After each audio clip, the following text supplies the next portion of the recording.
Oh hi, I'm Drew Lee and welcome to my channel, Drew Lee.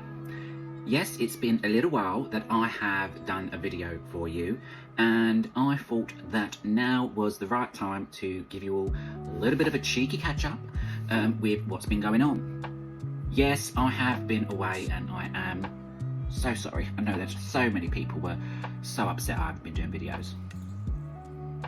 But I'm back. I had some personal stuff go on and things to do with my leg, things to do with personal relationships, family affairs, you name it. Everything kind of just happened and I lost my flow, I lost my funk, I kind of went into a rut. But now it feels like it's the right time to come back and to occupy myself with doing videos again, and I enjoy doing them. Previously, I was always drinking red wine, and that wasn't really good for my weight. I was getting like frumpy. When your jeans and your clothes start to become tight, and you look in the mirror and you just... I looked in the mirror and I just thought, oh my God, Drew, you are turning into like a hippo. I have knocked the wine on the head, and I only really drink it on social occasions if I'm out at a restaurant or at a friend's house or whatever. Don't have any wine at home, because if it's there, I'm gonna drink it. It's actually really good for my mental state, and don't really miss it. I've been having some issues with my prosthetic leg with Sue. Drew and Sue is currently Drew and Sue 2.0, because I was literally walking from my bed to the bathroom, which I would probably say is about 10 feet because it's just the ensuite bathroom to my bedroom. And Sue decided to crack and give way, and I fell over and I fractured my hand in 3 places. Now that was absolutely wonderful. I mean, at first I was like, oh, it's just dislocated. Just see how it goes, give it a few days, chuck some peas on it, let the swelling come out, blah, blah, blah, all that stuff. And after a few days, I was like, the pain's not really going away. So, took a trip down to A&E, and bearing in mind, I do not have a prosthetic leg at the moment. Like my dad, he actually was with me at the time and helped me at A&E with my wheelchair, and I couldn't walk, I couldn't do anything. I had a hand like Miss Piggy. It was just like, it was ridiculous. So went to A&E, had it x-rayed, and I had 3 fractures, and they weren't 100% sure whether to operate on it or if the fractures would heal well. And I was just like, great, you know what I mean? Like, I just started singing to my dad, like, one finger, one thumb, keep moving. Because I was just like, you know what, I'm only gonna have 1 finger and thumb left that's gonna fucking work. And yeah, at that point I was just like, this ain't fair, like, this is bollocks. Long story short, with the hand, I'm going to a fracture clinic. Basically, they're happy with the healing, they're happy with everything that's going on. My middle finger on the right hand is shorter than the other now, because the knuckle is all messed up, and there's new bone growing around, and he said it can take like 6 months for the worst of it, and then it can take up to 2 years maximum for the full healing. Luckily I'm left-handed, so the right hand is not my dominant hand.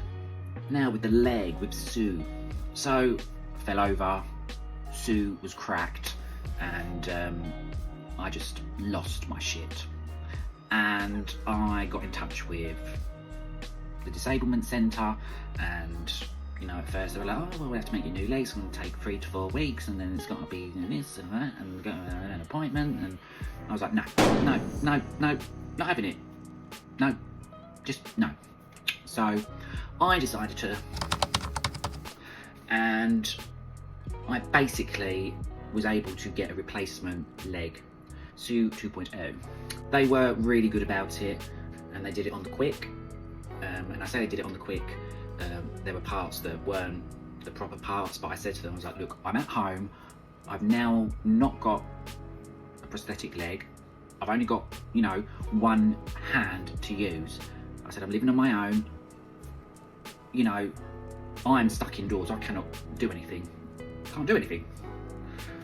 So you do really feel disabled when your prosthetic leg disappears. You realise how much you need it. At first they were trying to say, oh, it was you, the way you walked, you were shuffling, you know, it wasn't the leg's fault, blah de blah de blah. And I was just like, no, just hush up. I was like, I'm not having it. No. I was at physio walking up the hill, walking on uneven ground with it, learning to go up and down the stairs. You know, it was absolutely fine. The physios were completely, you know, comfortable and confident with my walking. So me shuffling along and not walking properly, don't think so. I believe that it was a fault, and if they didn't make me a leg, they knew that I would have taken it a lot further. At the end of the day, these things do happen. It's an NHS leg. You know, I'm not saying that it was made bad. I'm not saying that, well, I am, but I'm not saying that these legs are terrible, because they're not. I mean, at the end of the day, I can walk, you know. You can't be picky and choosy about absolutely everything, because at the end of the day, you just got to get on with your life, you know.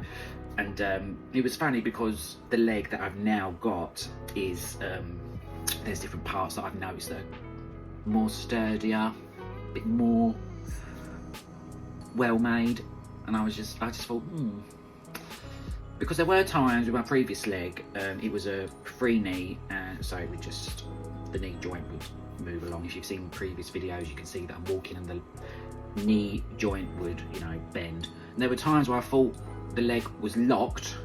You have to do a certain, you know, you have to move and do certain things before you put your weight on for the leg to lock, so you don't fall over and break your hand. And there were certain times I was walking and all of a sudden I just collapsed and just, you know, and I was saying to friends and family, I was like, there's something not 100% right going on. I was like, I'm doing everything right because I don't want to injure myself. And yeah, so to be honest, I'm glad it happened. I'm glad it's done.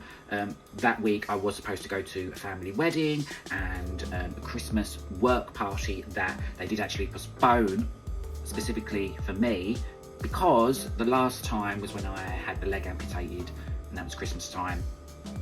So I couldn't go to any of my social events that week. That was fab. So with SU 2.0, they've given me a stabilised knee. So it can still bend and do everything pretty much what my previous knee would do. But with this one, if it's bent at a certain angle and you're not walking on it properly, or you think you're going to fall over, it's got an extra barrier basically before you fall over.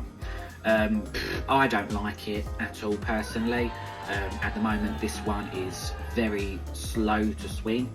It only swings at a certain speed, so I feel like I'm walking in slow motion, which is extremely frustrating because I feel like getting somewhere is really slow. And if you do the, you know, doing certain, say like you're doing exercises and you do it a lot slower, like doing press-ups, you're doing it a lot slower, it takes more out of you, and it really does. I mean, yesterday I literally went into town to get out of the flat and I was absolutely shattered, knackered, tired, no energy, none. So yeah, I was tired, and it's bollocks. It's coming up to a year now that I've only had one leg, and I think mentally I'm doing pretty well. I mean, I do get days where I'm just like, I wish I just had two legs, I just wish. And then I sometimes say to myself, oh, was it the wrong decision to have this leg off? And then I just have to keep thinking to myself, well, Colonel Mostardo, when I asked her how the leg was once it was taken off, she said the leg was on its way out. It was, the knee was completely mangled, the muscles, the tissue, the bones infected, and it was slowly rotting and doing its own thing. So if I didn't do it the last time, I would have had to have done it either this year or next year, and who knows. I mean, she said you could have had sepsis, there could have been a lot more complications with the leg, you know. And for me, I'm pretty, at this point I was fed up of going in and out of hospital, going to appointments, talking to specialists, and they, you know, were at their limit with what they could do and what, you know. So I do have to keep thinking about that when I do get down about the leg, and it gets frustrating. I mean, I have really good days with Jazzy Janice, and then some days I'm just like, you know what, I'm done. Tidying the flat is exhausting. I mean, everything's exhausting. It's exhausting. Sue 2.0, the leg, the socket is extremely large. They took a copy of what I previously had, they put a leather lining inside, and I'm wearing 3 socks. Now, they said at the very beginning, they said 2 socks maximum, and as soon as you start wearing 2 socks, call them so you can come in, they will check you out. It's been 2 months. I mean, it's like I have to pre-book an appointment as if I pre-know what's going on, because it's just ridiculous. And now that I'm losing weight as well, because I've still got I've got a few bits that need to shimmy on. The leg has obviously shrunk a little bit. There's no, you know, kebab sitting there anymore. So they do need to redo it. And one thing I don't like as well is I have to wear a belt with the leg, and that's just very uncomfortable. It twists around, and then the foot twists around, and then you walk in pigeon toes and you just look like Eric Malcolm, you know. It's like, it's just is what it is. Some people say to me, how are you able to stay so positive and get through it, and just, you know, you've not broken down? And at the end of the day, I mean, what can I do? What is the point of me moping, getting upset, and then ordering takeaway online and then binge watching something on the TV and all that stuff, and getting into a state and all that stuff, and then you keep talking to your friends about it and they're bored listening to you all the time, and you just think, well, there's no point moaning about it, just fucking get on with it. So I do just get on with it, and also I work, so during the week that keeps me busy, and yeah, I should be getting a new knee soon, so I will be updating you on that. One thing that does annoy me as well is people. When I was going for my coffee and just having a mooch around the shops, I thought I was looking nice, but I ended up looking like Lara Croft, giving it a bit of Tomb Raider, and this is how I felt after the experience going to the shops. So I've just done, like, I haven't turned the car on yet, but I've probably been out for about an hour or so, just in my town centre, and shush, and you know what, I just do not understand people. As soon as I got out of the car, I was greeted by about 7 teenagers, probably about between 14, 15, 16. And as I got out of the car, you know, being, you know, rude boy. And one of them just went, "Oh my God, look at that." And everyone just went really quiet, and I just carried on walking through them. And I just thought, you say one thing and I am just going to fucking lose my shit. And everyone looked at me and then looked down, and all of a sudden a boy went, "Yeah, that's a big car." And I thought, you know, at least everyone else, you know, was a bit fucking embarrassed by what he said. And I just thought, you know what, you're lucky I didn't say something. And then I, you know, oh, it's so painful with Sue 2.0.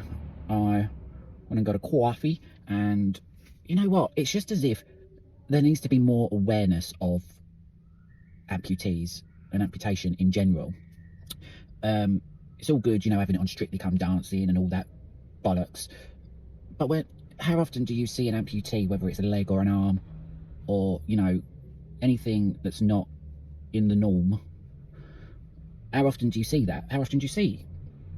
You just don't see it. I mean, I can't remember as a kid growing up seeing someone amputated. Never. Not that I was looking for it. It's just that the reactions of everyone were just like, guys, I'd rather you come up to me and just ask. I had a bloke come up to me the last time I came to town, just started talking about it. He just went, "Excuse me, how long have you had your leg for?" And I, you know, just started talking about it. He was comfortable, I was comfortable. I'd much rather someone just come up to me and just make conversation about it, you know. Stop making it like the fucking elephant in the room. And it gets me down, and I'm sure other amputees, it gets them down, because at the end of the day, it's, you know, I want to go out and get a coffee and go in clothes shops and do all of that stuff as well. I can't walk as fast because this leg's slow. But I will say that as I was leaving to come to the car, I mean, I'm so glad I'm sitting down. My leg is so painful. This leg. Oh, you must daddle. I like to just give people like a little smile, like, you know, and everyone the whole time was just so gloomy. If they're not like got eyebrows over like a swimming cap looking at me fucking leg, you know, they're just miserable bastards. And there's one lady, I smiled at her and she smiled back, and she went in the queue to pay for something, and then I went back and I thought, no, I'm going to tell her. And I said to her, I said, you know what? I said, you are the only person. I said, I've been out for an hour. I said, you're the only person that has smiled. I said, and that's just so nice to see, and thank you. I mean, she looked at me like I was fucking mad, but she's like, what's this stranger doing talking to me? I just don't care, bollocks to him. But she was like so taken aback. She was like, oh. I was like, oh, that's so sweet. And she didn't know how to react. And I was just like, well, thank you for smiling, because it does cheer people up. You don't know what people are feeling, thinking, what their morning's been like, you know. But yeah, now I'm going to go to another shop because I need to buy a couple of more bats. Don't know how much more legs going to roll out, but I must press on. And I will say it again, I do feel that there needs to be awareness of amputees, and like I said in that other video, not by Strictly Come Dancing and all that jazz. I mean, 99.9% of amputees are not going to be, you know, athletic, doing swings and roundabouts. We just want to get on with our lives day to day, spend time with friends and family, do our own thing, and try and live the life as normal as possible as what we had before our leg or arm or whatever it is, you know, changed, taken off, removed, amputated, whatever you want to call it, chopped, sizzled, whatever. So yeah, like walking through the streets and people just like looking and just like, it's like, come on guys. You don't look at, you know, fat people like that, do ya? They've made fat the norm. They've made it okay. They've made a lot of other things okay. You just get on with it. So physio is currently stopped because the leg is not as active as my previous leg. So like I said before, it's a lot slower. You know, I'm doing the same things as I would if I had my previous leg. The Disablement Centre are trying to make changes on the legs, so it was agreed, myself and the physio, that no point in me having physio appointments and just to book it when I get a better fitting leg and the knee is more active. I will be giving you more updates as time goes on when I get more active with the leg again, spending a lot of time in the wheelchair, just doing what I do. I am going to be doing some A&E videos again. I'm going to try and think of more ideas and things, just try and keep some positivity going around. Thank you for watching this video, and I will see you guys soon. All the best.